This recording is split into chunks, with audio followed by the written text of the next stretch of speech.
Okay, British and American culture class. Here we go again. Tomorrow is Tuesday, and today is a holiday, so happy Hangul Day, whatever you're doing.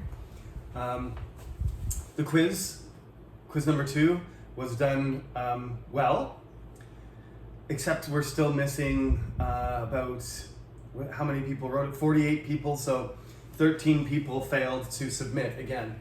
I got a couple emails, as usual, people saying, sorry professor, I didn't, submit in time, or I slept and forgot about it. Nothing I can do about that, but I hope for the rest of the semester we get, closer to 60 people writing, because now, once you've missed 2 quizzes, you are, doing damage to your final grade. Missing 1 quiz, as I've said, I'll say it one more time, I'm only going to count 5 out of 6 quizzes. So if you miss 1 quiz or you have 1 bad score, you're fine. Once you've missed 2 quizzes, now it's going to affect your final grade. The average score was 6.5, so that's a big improvement. Partially, I said I tried to make the questions a little bit more straightforward and less, tricky. But also, I think usually the second quiz has a higher average score. So 6.5 or 7 is what I'm expecting. So 48 people, average 6.5. That's better than what the first quiz was. So that's great. Now, I know there's a lot of material in this class. And recently, my lectures have been pretty long. Some of them have made it to an hour. So I'm trying not to speak that long, but I think it's most important that I explain well, even if it takes 10 or 15 minutes longer.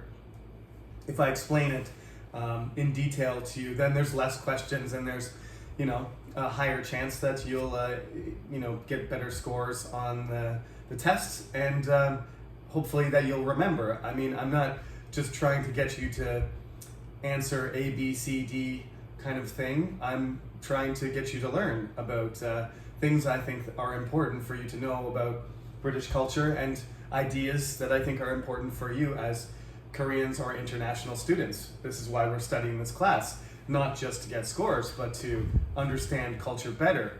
So, as I said, the next quiz number 3, that's going to be next week, right? So not October not October 15th, that's this Friday, but the next quiz number 3, will be October 22nd. But the material for that 3rd quiz is already done, except for one thing that I'm going to talk about today, this up here, okay, in the corner. I've ran out of space on the board, but I'm going to talk about one more thing that will be included. So it's 16th century stuff, right? Basically from, the beginning of Henry VIII, Catherine of Aragon, his older brother dying, Henry VII, being a frugal, early modern type king, and then all the Henry VIII's problems, the Reformation, Edward, being a Protestant king, followed by Bloody Mary, his older sister, who was half Spanish, and then Elizabeth's reign. So I'm gonna add just a couple things to Elizabeth's reign. Just the military conflict with Spain, and that will be included. And from that, that's the quiz 3 material. Okay, so once I start talking about King James and Charles and Cromwell and Civil War, that's 17th century stuff. That's not on quiz number 3. That material will be added for the midterm. Okay, everybody got that? So basically, it's the material for quiz number 3 is chapter 3 up to page 116. Okay, if I got that right? No, that's wrong. It's page 89, beginning of chapter 3, up to page 112, excuse me. 113 is where the book, I start writing about the English Civil War. That's not on quiz number 3, okay? Maybe I'll make a notice, just because we're a little bit ahead, which is great, because usually I'm behind. So we're a little bit ahead. So that's enough material for quiz number 3, okay? So now, let's continue just to add a few more things, maybe 5 or 10 minutes here, I'm just going to talk about what's going on internationally when Queen Elizabeth becomes the queen, okay? So I already said to you, the first problem she has is she's a woman, okay? Mary dies. She was popular when she became the queen, even though she was Catholic. She was still popular because she was a Tudor, and because she was smart, and because people didn't want the War of the Roses. They didn't want 5 kings in 20 years. They want already there's been Henry VIII, not a terrible king in terms of ruling the country, but definitely unpredictable person, and kind of going crazy a little bit, paranoid and strange by the end. Probably because Henry VIII, when he was younger, he had an accident and broke his leg, and it never healed properly. And because he was a king, he loved drinking and eating, so he became overweight. And you can see in the pictures, if you look on the slides, you can see he's an enormous man with a gigantic head. By the time he's middle-aged, he's not healthy, and he's probably got some sort of disease, maybe venereal disease, something from sexual activity, syphilis. We're not really sure, but Henry kind of loses his mind a little bit, and he's very unhealthy when he dies. So when his son takes over, and then he only lasts about 5 years because he's not very healthy, and he dies. And Mary takes over. There's almost a civil war between Edward's family, Edward's mother, Jane Seymour's family. The Seymours try to stop Mary from becoming the queen. So when people choose Mary, they're choosing they want a stable kingdom that's not ripped apart by war and religious persecution. But what they end up getting is what they didn't want. They get Mary, who's fanatically Catholic, and she starts killing anybody who doesn't convert back to Catholicism or at least demonstrate their Catholic belief. So when she dies, people are concerned that Queen Elizabeth is not going to be the monarch that they wanted.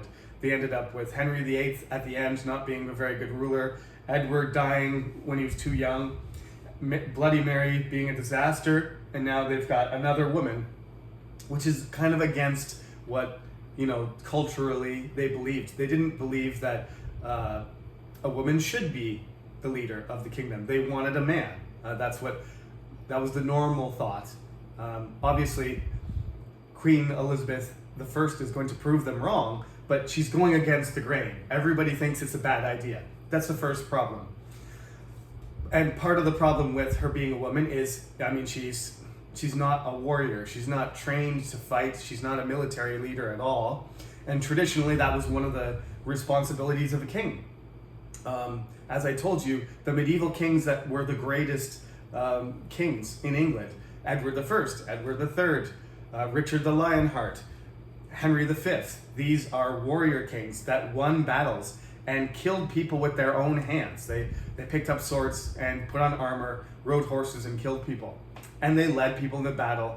And the victories not only made, people proud and celebrate, but they also, gained reputation and from the, sometimes they profited as well, right? The territory, the ransoms from captured prisoners and so on would, sort of buffet the positive attitude of the kingdom. So Queen Elizabeth, she takes over. As you know, this England has been attached to Spain, first through Catherine of Aragon, through the marriage of Arthur and then Henry, and then when Mary becomes queen, she marries her cousin Philip II, and he becomes the proxy king of England. But the English don't want him to have any power, so he just leaves and pretty much ignores Mary, and then she dies. Now we have a young Queen Elizabeth. She's only in her 20s, and she's got to take over. She's not Catholic, but she doesn't want any trouble. And this is when Spain is at its peak. The Spanish Empire is the biggest empire in the history of the world at this point. It's starting to eclipse the Mongol Empire, even in size, right? It goes from one side of the earth to the other. It's not bigger than the Mongolian Empire yet, actually, but it's spreading across Mexico, South America. It goes all the way to the Philippines, all the way, wraps all the way around the world. It's the first empire on which the sun never sets. We always talk about the British Empire being the empire on which the sun never sets, but the original empire that accomplished that is not the British, it's the Spanish. So when Francis Drake goes around the world, he's not the first. Magellan is, even though he dies halfway through, but his ship goes all the way around the world. It's the Spanish that create the first step in globalization, which is actually physically transversing, circumnavigating the whole world. And now they're establishing trade across that entire expanse. So they're basically making bases all the way across, and they control the Americas. The English and other people, the English and French have visited North America, but they have not started any colonies. There's a Portuguese colony in Brazil, and the rest of the colonies are Spanish. They've already been there for 50 years, right? Queen Elizabeth isn't going to become queen until the middle of the 16th century. They've already been, conquering and taking over. By the time the English in King James's reign finally get going with Jamestown in the 1610s and finally 1620 it becomes permanent, they're 100 years behind. 100 years behind. So at this point, England is England. It doesn't have really any control over Scotland.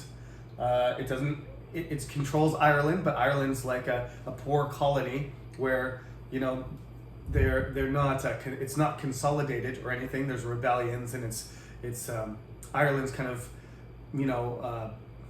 not one kingdom. It's many different parts, and the English really only control the part that's Northern Ireland right now. They only control the area which they call the Pale, and the rest of Ireland is kind of controlled by Irish lords.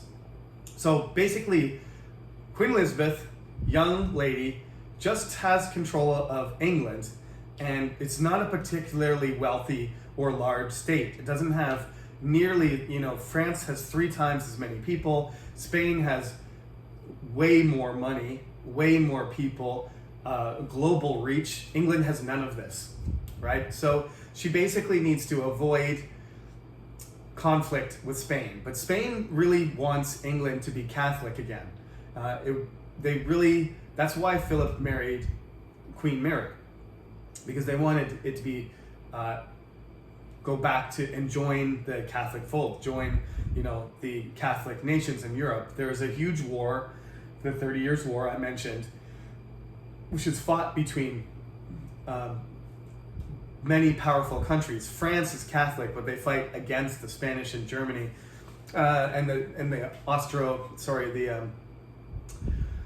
it's not the Austro-Hungarian, it's the Holy Roman Empire. All of these details are not that important for British culture, except that England is not involved. And in the end, the only state besides the Netherlands, which is going to rebel against Spain, that is Protestant, is England. So if Spain manages to turn England back into a Catholic state, then they will have basically won the war of religion. The Counter-Reformation Catholic religion will be dominant in all European states again. So this is the thing. She pretends that she may be open to negotiation or England becoming somewhat of a Catholic influenced state. She doesn't get married, but she pretends that she's going to get married, and even that she might marry a Catholic person, a prince or a king who's Catholic, which would make the Spanish and the Pope and the Italians and the French happy again. But she just plays these games. She plays her marriage games, where she at one point she seems interested in a noble from France, and she nicknames him her frog. And she goes through all the kind of dating, motions, but she never decides on anybody. And then at a certain point, everybody's like, well, she's 40 years old. Even if she does get married, she's not going to be able to have children, so it's too late. So she just keeps everybody waiting and keeps everybody, uncertain of what's going to happen until it's basically too late for her to get married. And then she says she's married to her country. Okay? This is Queen Elizabeth's game. She keeps everybody off balance all the time. She manipulates everybody, and she becomes a figure, right? Almost like a saint. She becomes a Gloriana. She becomes the Virgin Queen of England that everybody, she's untouchable. She's a symbol of English purity and power. And finally, the Spanish get tired of this. As I told you last lecture, Francis Drake, John Hawkins, all these other sailors, they start attacking Spanish shipping. So these huge amounts of silver and gold and spices that are coming across, they're being attacked. They're being attacked by English and Dutch and French and even Spanish pirates. So the Spanish have to protect their trade. And so they know the English are involved in this, and they basically know that Elizabeth is involved in it too. But they pretend to let it go until it gets too much. Everything becomes too much. She's obviously not going to get married. She's obviously not going to convert to Catholicism. She's not going to stop the pirates from preying on their shipping. So Philip decides that he's going to invade England. Okay? And this is what happens, is he starts amassing the huge amounts of wealth that Spain has from its silver and gold and trade, and he starts building a fleet, and they call it the Spanish Armada. So for several years, the English know that the Spanish are just building these huge ships and preparing these massive armies, and there's basically nothing that the English can do to stop them, right? They don't have enough money or ships to stop this from happening, so they know it's coming. If these soldiers, and the Duke of Parma is up in northern France and Netherlands crushing the Dutch, who are rebelling against the Spanish Empire. He's up there with tens of thousands of soldiers, and the Spanish army at this time is pretty much the best army in the world. You might say that the Japanese army that fought against the Koreans and against the Chinese in Imjin also would be of similar caliber, but basically in this side of the world, that nobody can really challenge the Spanish army. They have more equipment, they have better weapons, they have more people, they have more money than any other kingdom or empire. So if the Spanish get their soldiers, their tens of thousands of soldiers on English soil, if they land in England, they're going to end up fighting Queen Elizabeth on a horse, small horse, and a whole bunch of, part-time soldiers and English farmers. They don't have a real army. They don't have anything that could resist. So if the Spanish land on England, they're pretty much done. So they have to stop them from getting across the channel. So that's what happens. In 1588, the Spanish Armada sails up the coast of Spain and France towards the English, and the English Navy has to stop them. Now, the thing about it is that it turns out that the sailors, the guns, the ships, the equipment, the food, the commander, pretty much everything about the Spanish Armada is of lesser quality. The famous admiral, who is supposed to be the commander of the Spanish Armada, he dies 6 months or a year before the Spanish Armada sails. So the guy who King Philip decides to appoint to command the Armada has never had a single battle. He's never been to sea before. He doesn't know how to command ships. That's like, having 1,000 tanks and then telling, Moon Jae-in saying, Jeremy, I got 1,000 tanks. Go fight with those tanks against North Korea. I have no idea how far a tank can shoot. I don't know where the tanks should be driving. I don't know what to say. How am I supposed to win a battle with tanks when I don't even know how to drive a tank? So this is basically what happens. The leader, he's a noble, he's an important person, but he has no idea how to command ships. He becomes the admiral of the fleet. And he basically tells King Philip, this is a terrible idea. The only way we're going to win is if God, if there's a miracle, and if God, intervenes, that God allows us to win and creates some kind of miracle for our fleet to beat the English. That's the only way it's going to happen. And then King Philip says, it's in God's hands and God is with us. So go.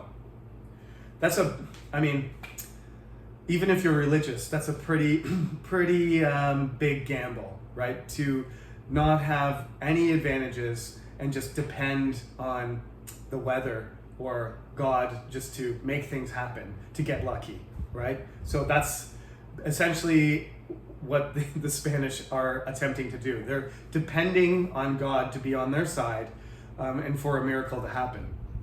That's not what happens.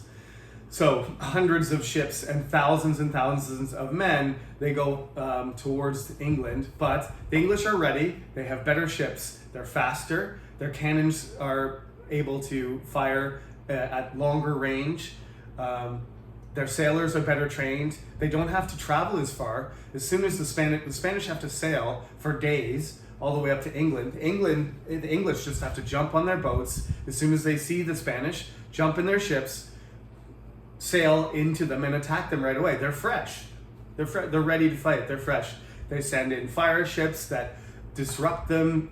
They sink some of the ships. Surprisingly, the Spanish survive the battle that they fight in the English Channel, but the fleet is scattered all over the place, and they decide that they need to retreat. Otherwise, the English Navy is going to sink them. So they try to go north. So this is, I better draw this. Basically, here's England and here's Ireland, right? And here's France. And this is called the English Channel. This is the area that's so famous because it's not very wide, but it's very hard to get across. Even though you can see the other side, to get your ships and all your soldiers across there is very, very difficult. William did it, obviously, but he was sort of lucky because the English didn't have a navy at that point, and Harold was all the way up, in northern England when he got across. But Hitler, Napoleon, the French, the Spanish, over and over and over again, will try to get across to England, and something will happen. The English ships will stop them, the weather will turn bad, or they will be unable to organize, because it's a huge undertaking to get people across. So the Spanish soldiers are waiting here. All the Spanish ships have to do is, get rid of the English boats and the ships, but they're unable to do that. Instead, they lose the battle. But the wind is coming up the channel. So the only way they can get back to Spain is to go around, all the way around England and Scotland, north of Ireland, and come back down and go all the way back down to Spain, which they try to do.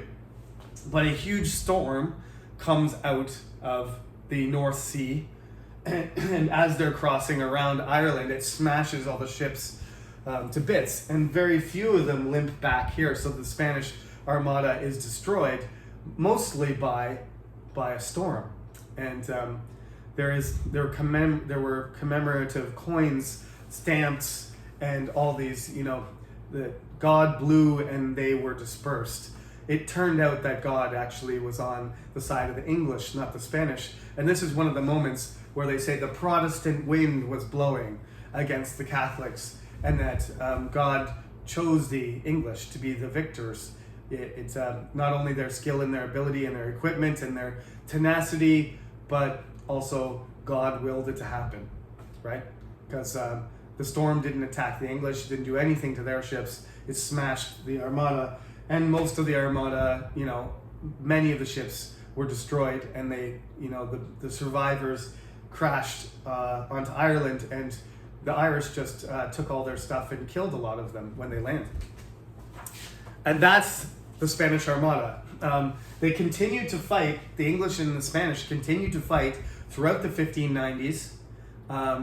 It went back and forth with nobody really getting any advantage. But the English, in the English perception and the Spanish perception, it was a great English victory. That Spain, with all its wealth and all its power and its belief that God was with them, was unable to subdue the English, and that their power over, the Atlantic Ocean would start to slip. The English would get more and more powerful and more influence on the sea, and the Spanish would lose it from then. Nobody would have known that at the time, but looking back from the 1588 point, that disaster, and the 1590s, from that point, the Spanish ability to dominate the Atlantic Ocean will diminish. Okay? So now we can move on to the 17th century. So this lecture is going to get long. I'm going to cut myself off at 45 minutes no matter what, and I'll continue the lecture in another section. Maybe I'll record the rest of it today, and that will be Friday's section. I don't want things to get too out of control. So anyway, let me erase this. Bye-bye. Spanish Armada is over.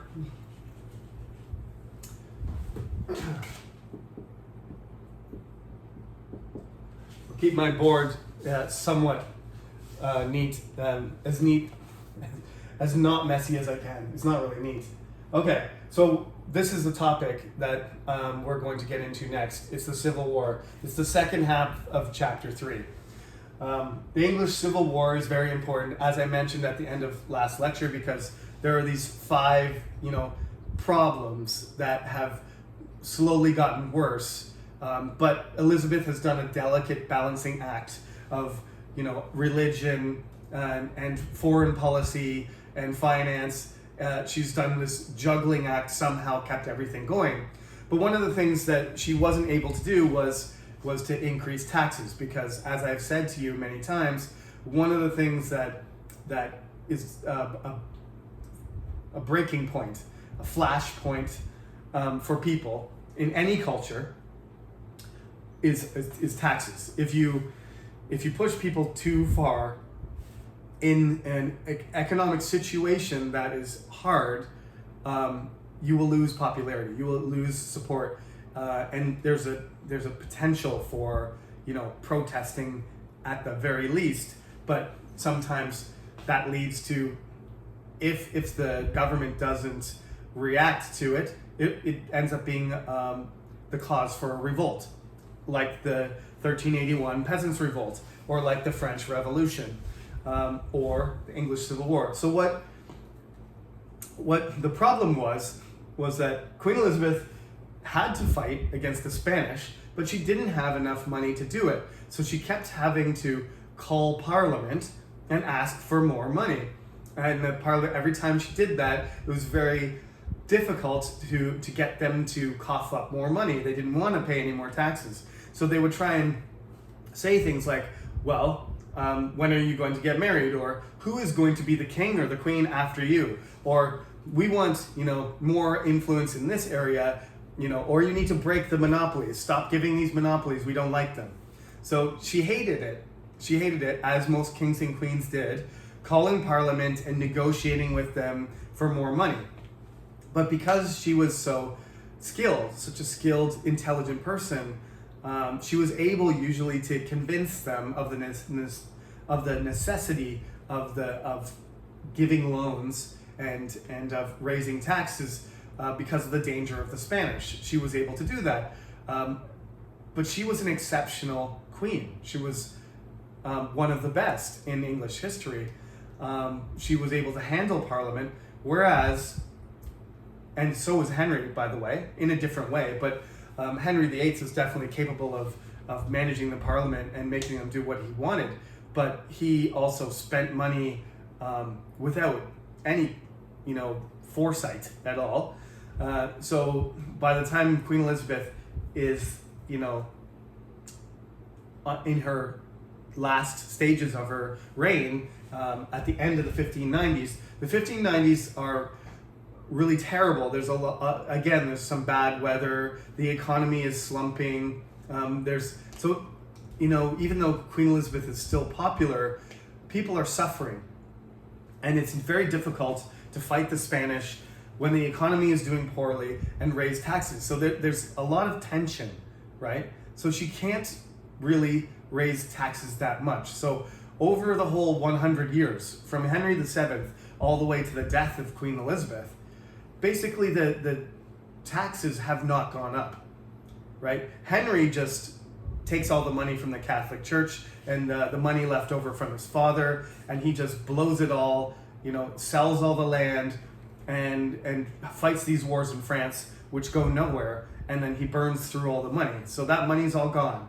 He never bothers to keep the tax rate in line with what it should. So the taxes should be increased, right? Inflation has gone up, the economy has grown, tax rates should reflect that, but they don't. So by the time Queen Elizabeth dies, the tax rates are basically 100 years behind. So the government's not bringing in enough money to pay for its expenses, even when it's not at war. Nonetheless, she manages to, through privateering and through loans and through granting monopolies and various things, she manages to, when she dies, only be in debt about 300,000 pounds.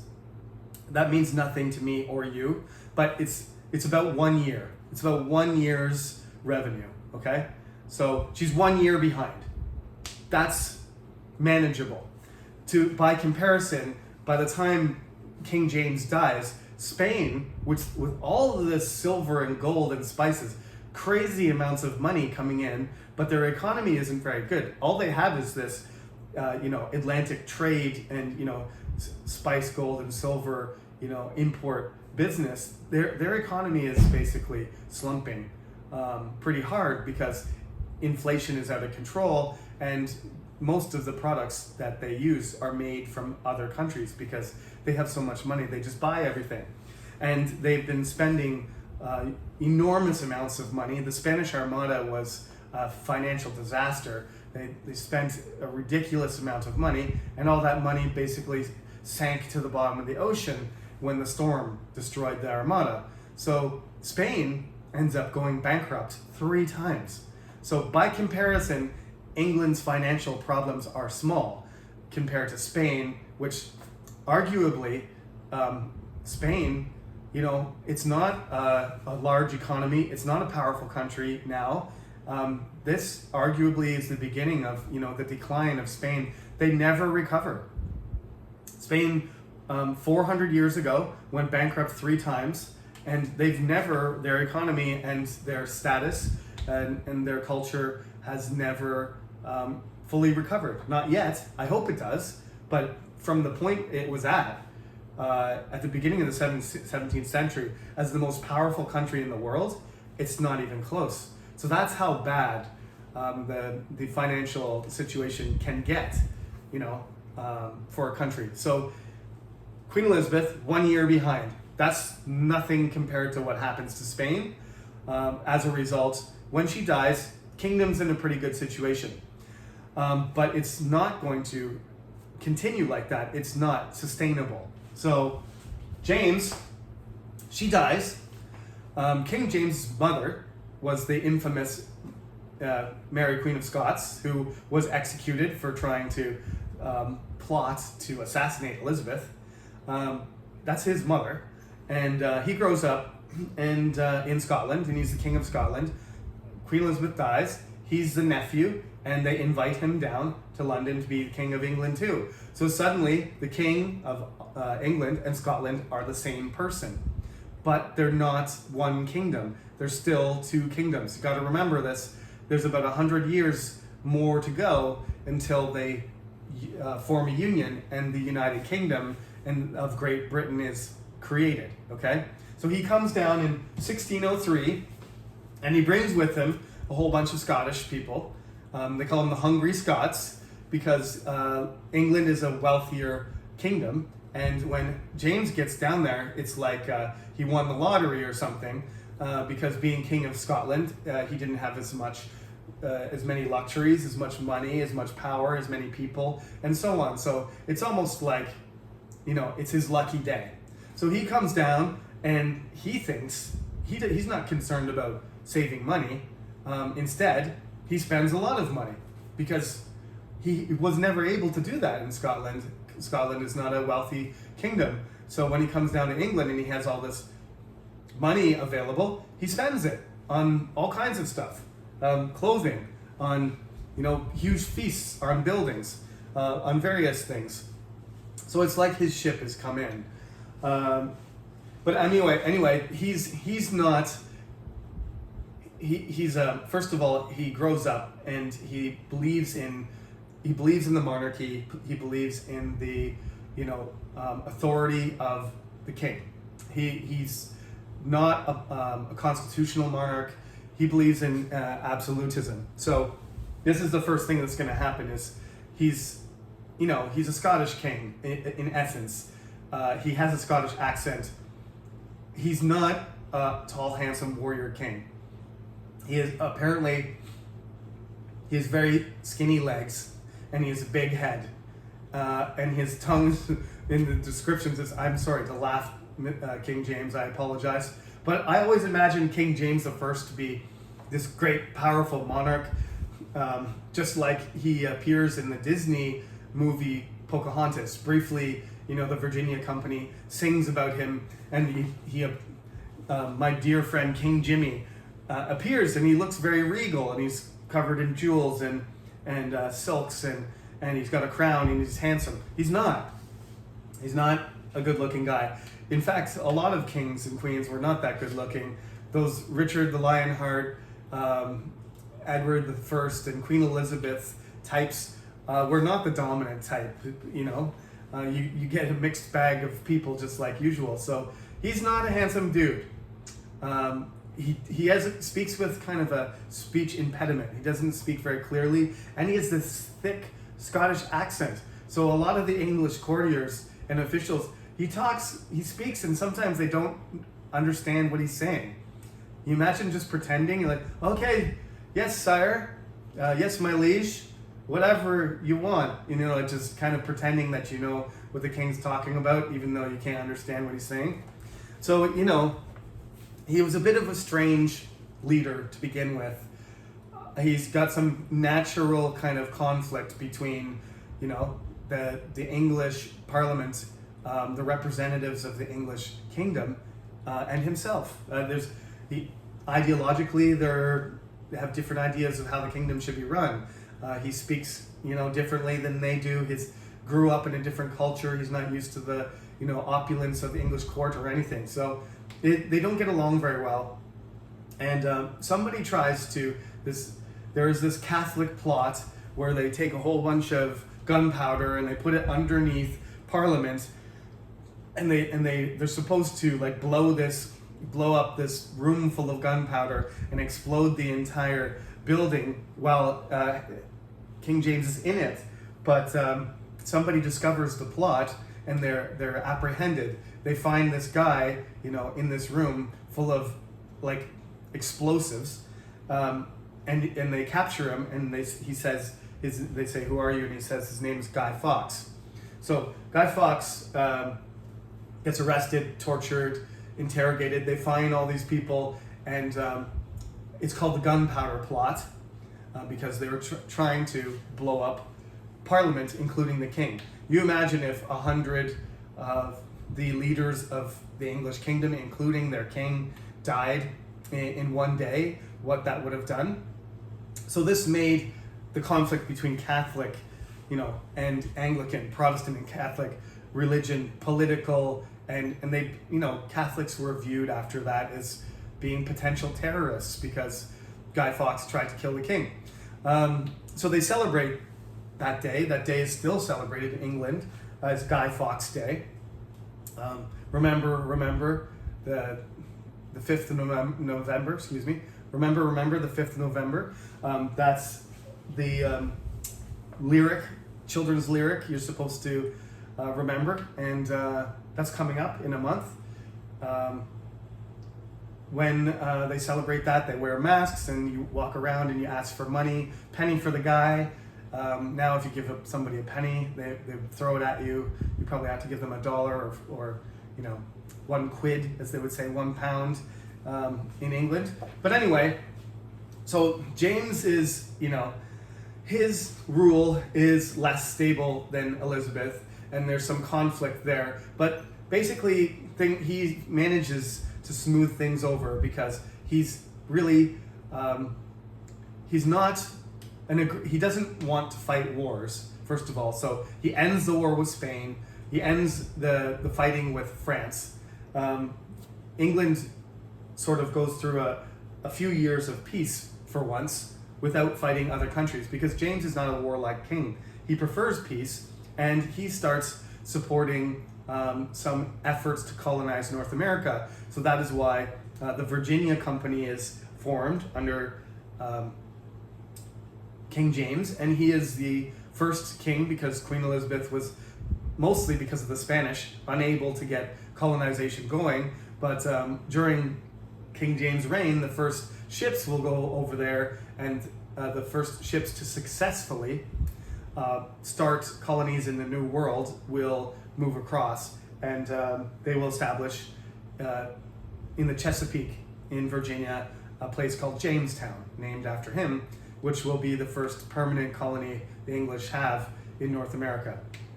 And from there, I mean, American culture is half of this course, so we'll have to rewind and talk about Jamestown and Massachusetts and other, you know, other efforts by the English to colonize America later.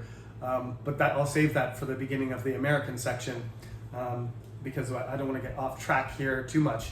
So James, you know, he prefers the hierarchy of the Catholic Church, but he is definitely Protestant.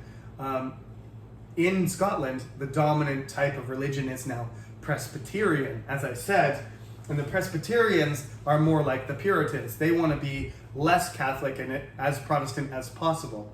So he doesn't like the Puritans because they're like Presbyterians, and Presbyterians manage their church through council. They don't have bishops and a head of the church like the king or the pope.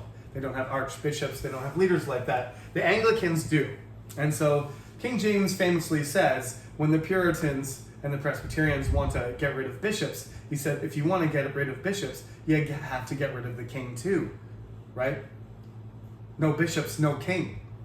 Because we're doing the same thing. We're the leaders of the hierarchy. So if you don't like hierarchy and you destroy that in the church, you're destroying that system. The political system is the same. So we need bishops and we need kings, because that's what keeps order in the kingdom.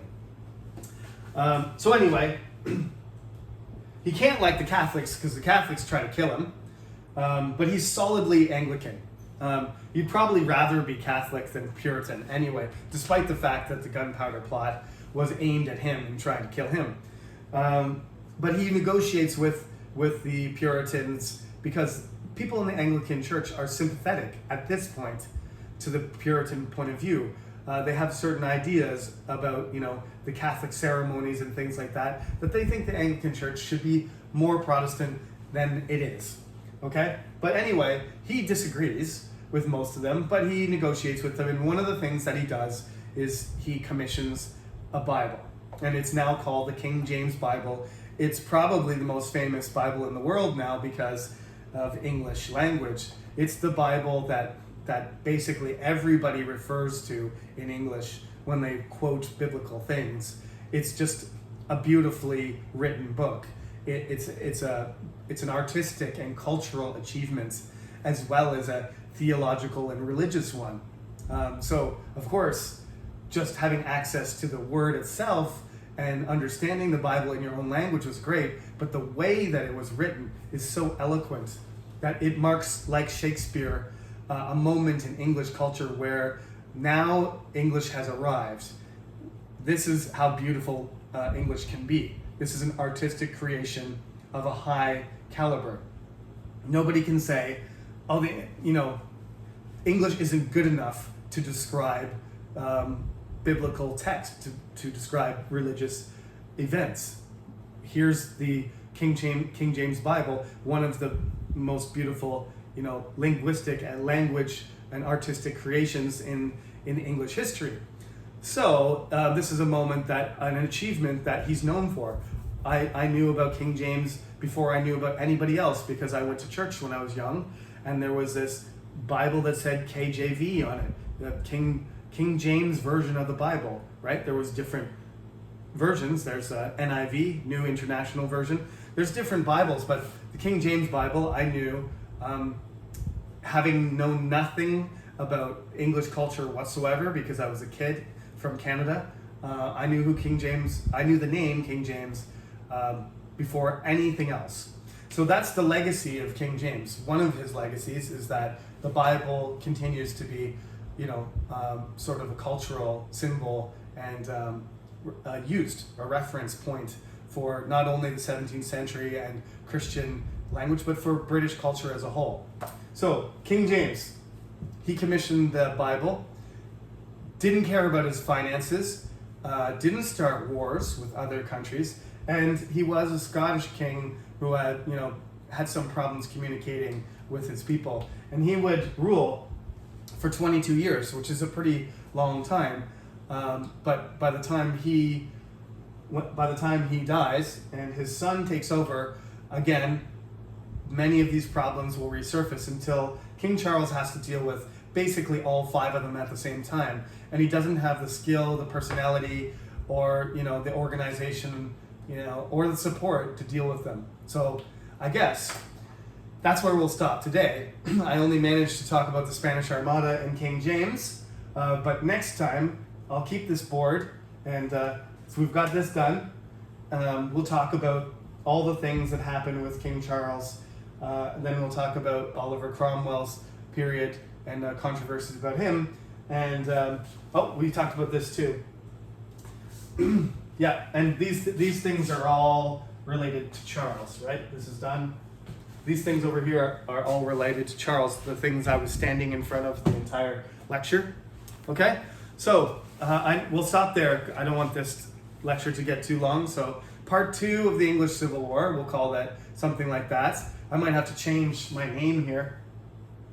But anyway, we'll call it English Civil War Part 2. Remember, only the Spanish Armada from this lecture is on quiz number 3. Everything else will carry over to the midterm. Okay, that's it for today. I'll see you on Friday. No quiz. Remember though, your assignment is due on Friday, so don't forget to do that. Have a good week.